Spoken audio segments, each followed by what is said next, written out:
Hello മക്കളെ, +2 എക്കണോമിക്സിൽ നിന്ന് നമ്മൾ പഠിച്ചിരിക്കേണ്ട എല്ലാ ഇക്വേഷൻസും മിസ് ഇത് ഇപ്പോൾ പറഞ്ഞുതരാൻ വേണ്ടി പോവാണ്. First chapter theory of consumer behaviour ആണ്. ഇവിടെ നമ്മൾ പെർസെൻറ്റേജ് മെത്തേഡിൽ എന്ത് കണ്ടുപിടിക്കുന്ന demand, price elasticity of demand കണ്ടുപിടിക്കുന്ന ഇക്വേഷൻ പഠിച്ചു വെച്ചേക്കണം. എന്താണ് delta Q by delta P into P by Q. അടുത്തത് ഇവിടെ ബഡ്ജറ്റ് രേഖ വരയ്ക്കാനുള്ള ഇക്വേഷൻ ആണ്. ഹൊറിസോൺ ഡിസെപ്റ്റ് കണ്ടുപിടിക്കാൻ എം ബൈ പി വൺ ആണ്. Vertically M by P two ആണ്. എന്താ ഇക്വേഷൻ? P1x1 + P2x2 = m. അതേപോലെ തന്നെ സ്ലോപ്പിന്റെ ഇക്വേഷൻ -P1/P2 ആണെന്നുള്ളത് ഓർത്ത് വെച്ചിരിക്കുക.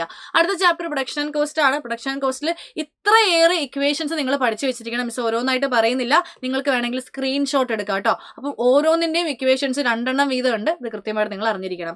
അടുത്തത് theory of firm under perfect competition ആണ്. ഇവിടെ നമ്മൾ അറിഞ്ഞിരിക്കേണ്ടത് ടോട്ടൽ റവന്യൂവിന്റെ ഇക്വേഷൻ ആണ് P/Q. പിന്നെ നമുക്ക് ആവറേജ് റവന്യൂ, മാർജിനൽ റവന്യൂ കണ്ടുപിടിക്കേണ്ട ആവശ്യമില്ല. P തന്നെയാണ് AR, തന്നെയാണ് MR എന്ന് പറയുന്നത്. അതേപോലെ ഇവിടെ നിങ്ങൾ സപ്ലൈയുടെ പ്രൈസ് ഇലാസ്റ്റിസിറ്റി കണ്ടുപിടിക്കണം. സെയിം ഡിമാൻഡിന്റെ ഇക്വേഷൻ തന്നെയാണ്, ഒരു മാറ്റമില്ല കേട്ടോ. അടുത്ത ചാപ്റ്റർ നാഷണൽ അക്കൗണ്ടിംഗ് ആണ്. ഇവിടെ ഓരോ മെത്തേഡിലും പ്രൊഡക്റ്റ് മെത്തേഡിൽ നിങ്ങൾക്ക് കാണാം ഇതാണ് ഇക്വേഷൻ.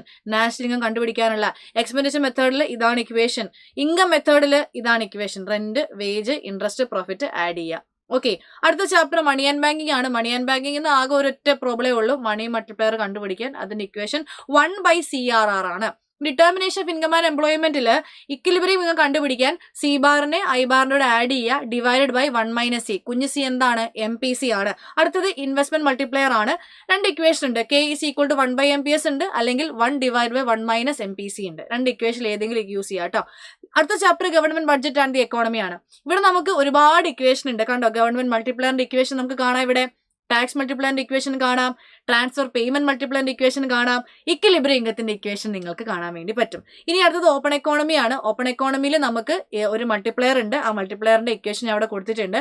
അതേപോലെ ഇവിടെയും ഇക്വിലിബ്രിയം കണ്ടുപിടിക്കാൻ ഒരു ഇക്വേഷൻ ഉണ്ട്. ആ ഇക്വേഷൻ മിസ് ഇവിടെ കൊടുത്തിട്ടുണ്ട്. കുറച്ച് സ്പീഡിനാണ് നമ്മൾ പോയത്.